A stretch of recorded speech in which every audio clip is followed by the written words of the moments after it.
This morning, members of President John F. Kennedy's family are speaking out after the Washington, D.C. Arts Center, built as a living memorial to the slain president, was renamed the Trump Kennedy Center. And I was surprised by it. I was honored by it. The president claiming he was surprised by the decision, but he has repeatedly referred to the center as the Trump Kennedy Center before the name change. Some people refer to it as the Trump Kennedy Center, but we're not prepared to do that quite yet, maybe in a week or so. The president claiming the vote by his hand-picked board was unanimous. But by law, members of Congress from both parties sit on the board, and Democratic Congresswoman Joyce Beatty, who called into the meeting, says she would have voted against it but was unable to. I was not allowed to vote because I was muted. I would not have supported this. A number of Democratic lawmakers and legal experts are questioning if renaming the center is legal. This is not legal. You can't do this. A group of Democrats saying in a statement, federal law established the center as a memorial to President Kennedy and prohibits changing its name without congressional action. A senior White House official reportedly saying the administration disagrees with that legal interpretation. Members of the Kennedy family are voicing their displeasure. If this is what governing looks like, branding over policy, then bravo, Mr. President. Take a bow on your newest stage. JFK's niece, Carrie Kennedy, saying in a statement, President Kennedy proudly stood for justice, peace, equality, dignity, diversity, and compassion for those who suffer. President Trump stands in opposition to these values. Hannah Battah, ABC News, New York. Okay, so Trump's name just got absolutely ripped off the Kennedy Center, like it's actually gone. The letters have been removed, the website has been changed back, and this all happened in the span of 3 weeks, which is lightning speed in Washington terms. We're talking about a complete reversal of what Trump thought was going to be a permanent monument to himself. He installed his name on December 18th. By January 8th, it was gone. Completely erased. And here's what makes this story so much bigger than it looks on the surface. This isn't just about a sign coming down. This is about Congress forcing a sitting president to back down. This is about the Epstein scandal being so toxic that even Republicans couldn't defend keeping Trump's name up there. And this is about what happens when presidential ego collides with institutional limits and loses. Because Trump lost. Brutally. His name was on that building for 21 days, and now it's like it never happened. The Kennedy Center is back to being just the Kennedy Center, no Trump, no co-branding, no shared legacy with JFK. It's all gone. And the speed of the reversal tells you everything you need to know about how devastating the political fallout was. Because when you can force a president to remove his own name from a national monument in 3 weeks, that president has lost all leverage. That president is weak. And Trump is absolutely furious about this. But there's nothing he can do because Congress used the one power he can't override, which is the power of the purse, and they cut him off completely. Now, before we get into exactly how this happened and what it means for Trump's presidency going forward, I need to talk about something that's been on my mind a lot lately. You can't really trust mainstream media anymore. They're owned by corporations. They're influenced by political donors. And they're more interested in ratings and access than actually holding power accountable. That's why we built this channel, to bring you real stories, real context, and no corporate spin. We dig into the details that networks ignore. We connect dots that newspapers won't touch. And we do it every single day because we believe you deserve better than headlines and talking points. If you want to stay ahead of the narratives, if you want to understand what's really happening in Washington before it becomes conventional wisdom, then make sure you subscribe to this channel right now. Just hit that subscribe button below. It's free, it takes 2 seconds, and it means you'll never miss an update. We're building a community of people who care about truth, who want depth, and who aren't satisfied with surface-level coverage. So if that's you, if you're tired of being misled or left in the dark, this is your moment. Subscribe, join us, and help us keep doing this work. Alright, let's get back to the video. Here's what happened. On December 18, 2024, Trump's hand-picked board at the Kennedy Center voted to rename the institution. They called it the Donald J. Trump and John F. Kennedy Memorial Center for the Performing Arts. Trump's name came first. Kennedy's name came second. And within 24 hours, work crews were on site installing giant letters on the facade of the building. You could see them on scissor lifts, bolting Trump's name onto one of America's most iconic cultural landmarks. BBC filmed it, Al Jazeera filmed it. Reuters, NBC, CNN, every major outlet showed footage of workers installing the Trump signage while protesters gathered below, screaming that this was illegal, that it was disrespectful, that Trump had no authority to rename a congressional memorial. But the installation continued anyway. And by December 19th, Trump's name was up there for the world to see. The website changed. The official Kennedy Center branding now said Trump Kennedy Center. Everything reflected the rename.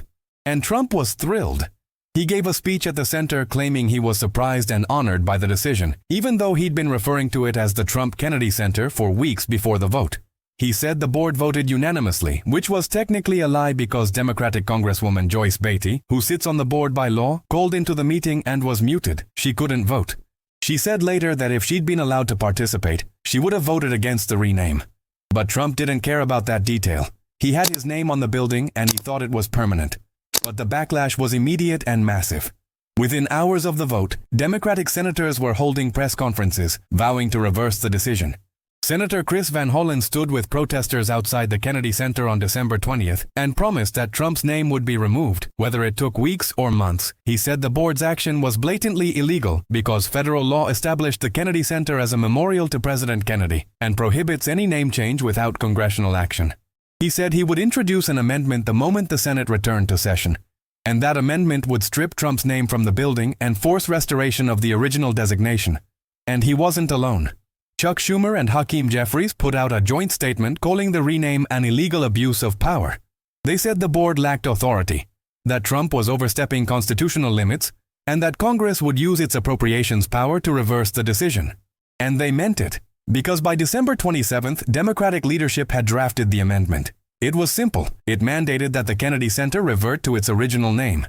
It prohibited use of any federal funds for Trump-related branding, and it required the physical removal of Trump's signage within 30 days of the bill's passage. The amendment was attached to a must-pass government funding bill, which meant Trump couldn't veto it without shutting down the government.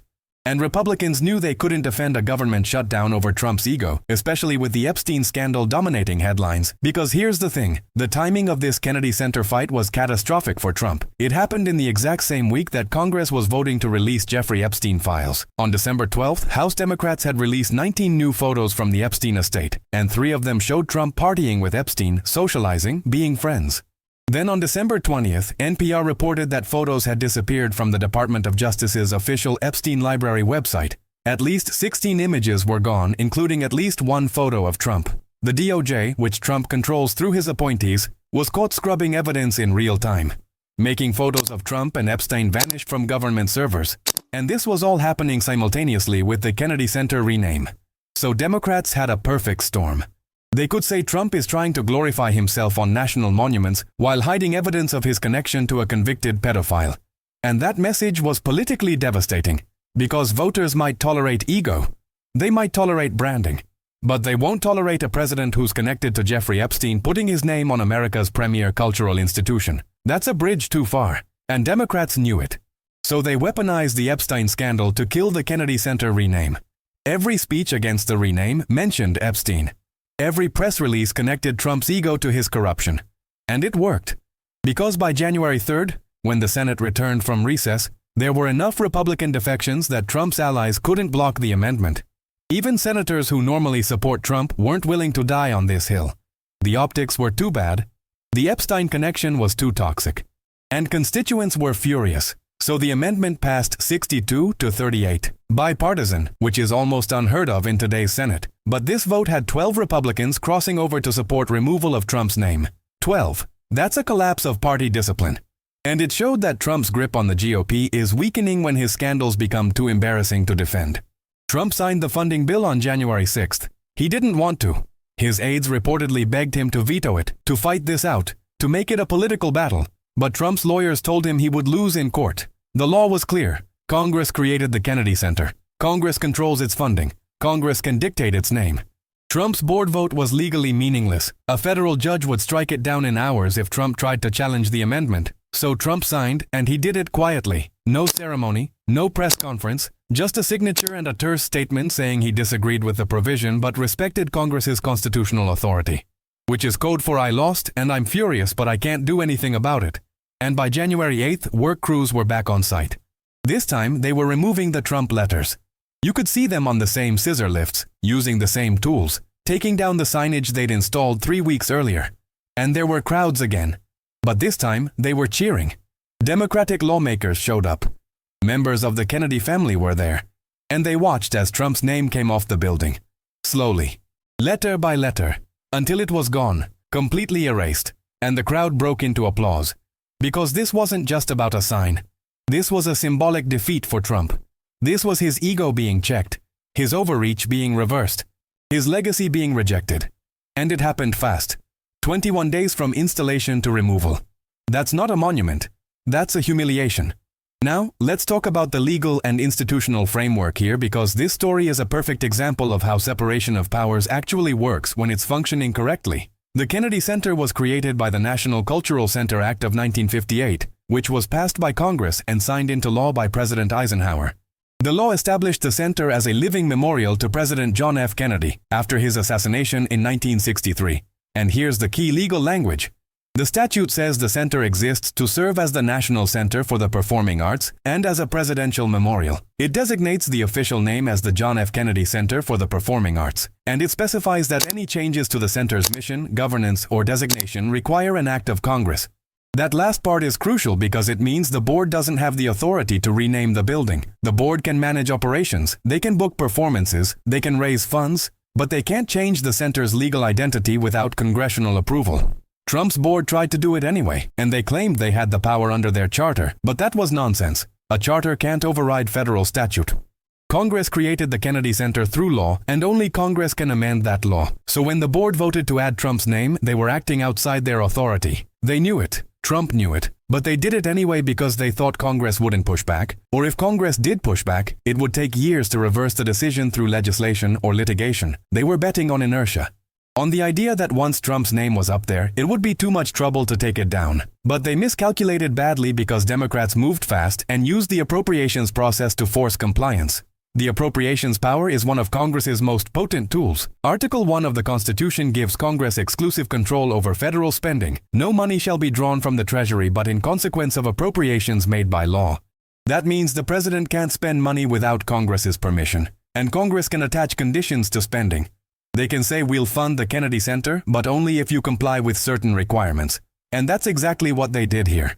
The amendment that passed on January 3rd said the Kennedy Center gets its annual federal appropriation, which is about $44 million, but only if the center removes Trump's name and reverts to the original designation within 30 days.